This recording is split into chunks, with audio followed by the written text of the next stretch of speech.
Hey guys, what is up and welcome back to my channel. So दोस्तों, आज एक बहुत इंटरेस्टिंग वीडियो आप लोगों के लिए लेके आया हूं। तो क्या आप भी अपने गेमिंग लैपटॉप के साथ ये गलतियां कर रहे हो? कौन सी गलतियां, जिनके बारे में मैं आज बात करने वाला हूं। मैं आज की वीडियो में आपको कुछ ऐसी गलतियां बताऊंगा, अगर आप अपने गेमिंग लैपटॉप के साथ कर रहे हो देन ट्रस्ट मी, आपका गेमिंग लैपटॉप ज़्यादा दिन नहीं चलेगा।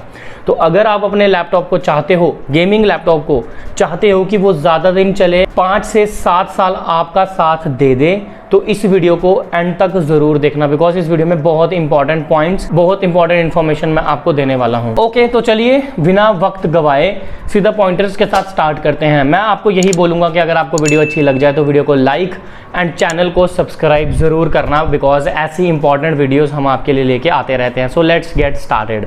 ऑलराइट दोस्तों, सबसे पहला पॉइंट जो मेरे हिसाब से ज़्यादातर लोग नहीं करते हैं वो है क्लीनिंग ऑफ द लैपटॉप। तो अगर आप अपने लैपटॉप को टाइम टू टाइम क्लीन नहीं कर रहे हो तो आपका लैपटॉप का जो थर्मल सिस्टम है वो लॉन्ग लास्टिंग नहीं रहता। एंड जब मैं यहाँ पे क्लीनिंग की बात कर रहा हूँ, मैं स्पेसिफिकली आपके थर्मल सिस्टम की बात कर रहा हूँ।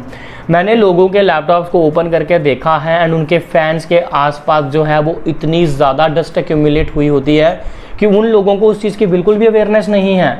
वेल मैन, आप एक गेमिंग लैपटॉप यूज़ कर रहे हो एंड आपको पता है गेमिंग लैपटॉप पे थर्मल्स, फैंस आपके जितने अच्छे से काम करेंगे उतना ही अच्छा परफॉर्मेंस आपको मिलेगा गेमिंग के दौरान। तो उन चीज़ों को प्लीज़ इग्नोर मत कीजिए एंड अपने थर्मल को टाइम टू टाइम क्लीन करते रहिए। सिंपल सा तरीका है, आप अपने बैक पैनल को सिंपल स्टेप से ओपन कीजिए एंड अपने फैंस को एक ब्रश के सहारे से क्लीन कर दीजिए। वहाँ से आपका जो है थर्मल जो है वो बहुत अच्छा परफॉर्म करने लगेगा। मैं आपको इससे ज़्यादा नहीं बता रहा कुछ, बट एटलीस्ट अपने फैंस के आगे पीछे की जो धूल एक्यूमुलेट होती है उसको टाइम टू टाइम साफ करना बहुत ज़्यादा ज़रूरी है। दूसरा सबसे इंपॉर्टेंट पॉइंट दोस्तों, आपके लैपटॉप की प्लेसमेंट। अगर आप अपने लैपटॉप को डायरेक्टली अपने बेड पे रख के यूज़ करते हो तो आई वुड रिकमेंड कि आप वो चीज़ मत कीजिए।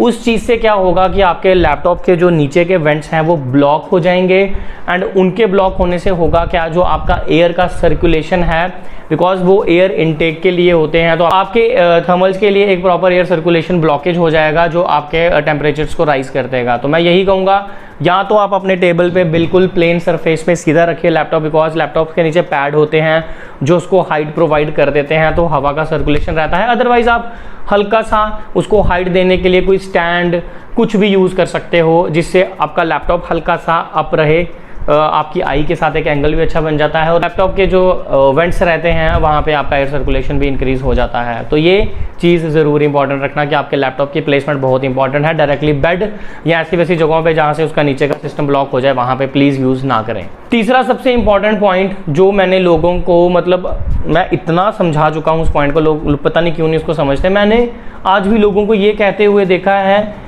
कि यार मैं बैटरी पे गेमिंग कर रहा हूँ और मुझे FPS कम मिल रहे हैं। भाई, बैटरी पे गेमिंग नहीं करनी है।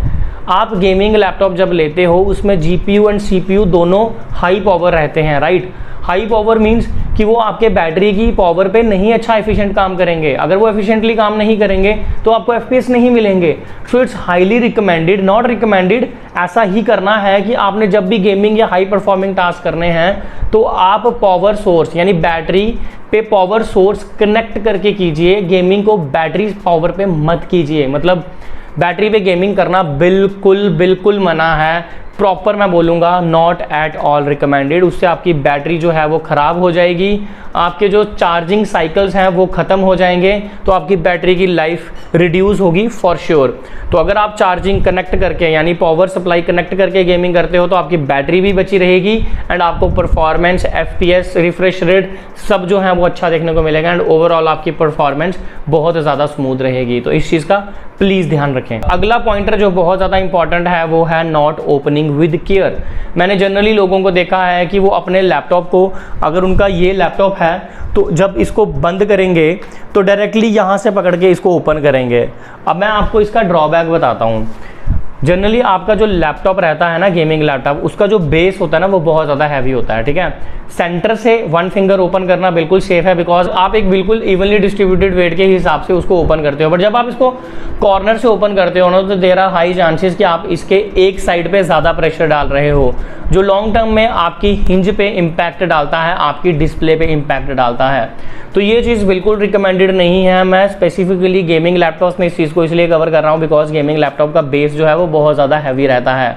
आपने अभी देखा मैंने इसको जब खोलने की कोशिश करी थी तो ये पूरा घूम गया था, विच मीन्स कि मैं इतने सही तरीके से नहीं खोल रहा है ना। तो वही अगर चीज़ मैं सेंटर से आपके सामने करता हूँ तो आप देख सकते हो कितने ईजिली ओपन हो जाता है। लेकिन वही चीज़ अगर मैं आपको कॉर्नर में खोल के दिखाऊँ तो आपने देखा हल्की सी मूवमेंट आपको देखने को मिली। वो इसीलिए होती है बिकॉज सही वेट डिस्ट्रीब्यूशन नहीं रहती है कॉर्नर्स पे, सेंटर में सही वेट डिस्ट्रीब्यूशन होती है। तो आप प्लीज़ कोशिश कीजिए हमेशा अपने हिंज को सेंटर से पकड़ के ओपन करने की, या अगर आपने सेंटर से आप वन फिंगर नहीं ओपन करना चाहते तो हल्का सा बेस में ऐसे सपोर्ट दीजिए एंड फिर अपनी हिंज को ओपन कीजिए। वो आपके लैपटॉप की लाइफ को फॉर श्योर बढ़ा देगा। अगला इंपॉर्टेंट एस्पेक्ट या पॉइंट बोलो जो मैं कवर करना चाहता हूं वो ये है not using dual channel memory. Generally कुछ गेमिंग लैपटॉप्स ऐसे होते हैं जहां पे ब्रांड्स आपको जनरली सिंगल रैम स्टिक देते हैं, सिंगल चैनल रैम देते हैं, 16 GB की भी, 8 GB की भी, एंड लोगों को उस चीज़ की अवेयरनेस नहीं होती है एंड लोग लॉन्ग टर्म में उसको यूज़ करते रहते हैं एंड देन रियलाइज़ करते हैं कि सेम कॉन्फ़िगरेशन के साथ कोई और लैपटॉप ज़्यादा FPS दे रहा है, ज़्यादा परफॉर्मेंस दे रहा है। वेल आप इस चीज़ को रियलाइज़ कीजिए कि सिंगल चैनल रैम और डुअल चैनल रैम में आपको परफॉर्मेंस डिफरेंस देखने को मिलेंगे। मैं ज़्यादा नहीं बोलता बट 7 से 10 FPS का फ़र्क आपको ऑन एन एवरेज देखने को मिल जाता है। सो इट्स हाईली रिकमेंडेड कि अगर आपका लैपटॉप सिंगल चैनल रैम पे चल रहा है उसको डुअल चैनल रैम करवाइए, आपको जो है परफॉर्मेंस डिफरेंस फॉर श्योर देखने को मिलेगा। एंड लास्ट पॉइंट जो मैं आपको जनरली बताना चाहता हूँ, एंड ये सिर्फ गेमिंग लैपटॉप्स के लिए नहीं है, ये जनरली हर एक कैटेगरी के लैपटॉप के लिए है, वो है अपने लैपटॉप को टाइम टू टाइम अपडेट करना। मैंने जनरली लोगों को देखा है वो अपडेट नहीं करते हैं, विच रिजल्ट्स इन कि आपका लैपटॉप ज़्यादा वायरसेस को अट्रैक्ट करता है ना। क्योंकि जब भी कोई अपडेट आता है वो सिक्योरिटी एनहांस या फीचर एनहांस के लिए ही आता है। सिर्फ विंडोज़ अपडेट की बात नहीं कर रहा मैं, यहाँ पे एप्लीकेशन अपडेट की भी बात कर रहा हूँ जो आप विंडोज़ से डाउनलोड करते हो। तो कोशिश कीजिए टाइम टू टाइम आप अपने अपडेट्स चेक कीजिए एंड अपडेट्स को डिलेज मत कीजिए, ठीक है। अगर आपका सिस्टम अपडेट को डाउनलोड कर चुका है एंड वो आपसे अपडेट एंड रीस्टार्ट मांग रहा है, सो मेक श्योर कीजिए आप उस चीज़ को कीजिए। अपडेट्स टाइमली इंस्टॉल करना आपके लैपटॉप की सिक्योरिटी एंड परफॉर्मेंस दोनों को इंक्रीज़ करता है। ये सिर्फ गेमिंग लैपटॉप में नहीं, हर कैटेगरी के लैपटॉप पे एप्लीकेबल होता है पॉइंट। सो दोस्तों यही थे कुछ इंपॉर्टेंट पॉइंटर्स जो मैं गेमिंग लैपटॉप्स के लिए आपको बताना चाहता था, बिकॉज हमारी गेमिंग लैपटॉप्स यूज़ करने वाली ऑडियंस एक वास्ट ऑडियंस है हमारे चैनल पर।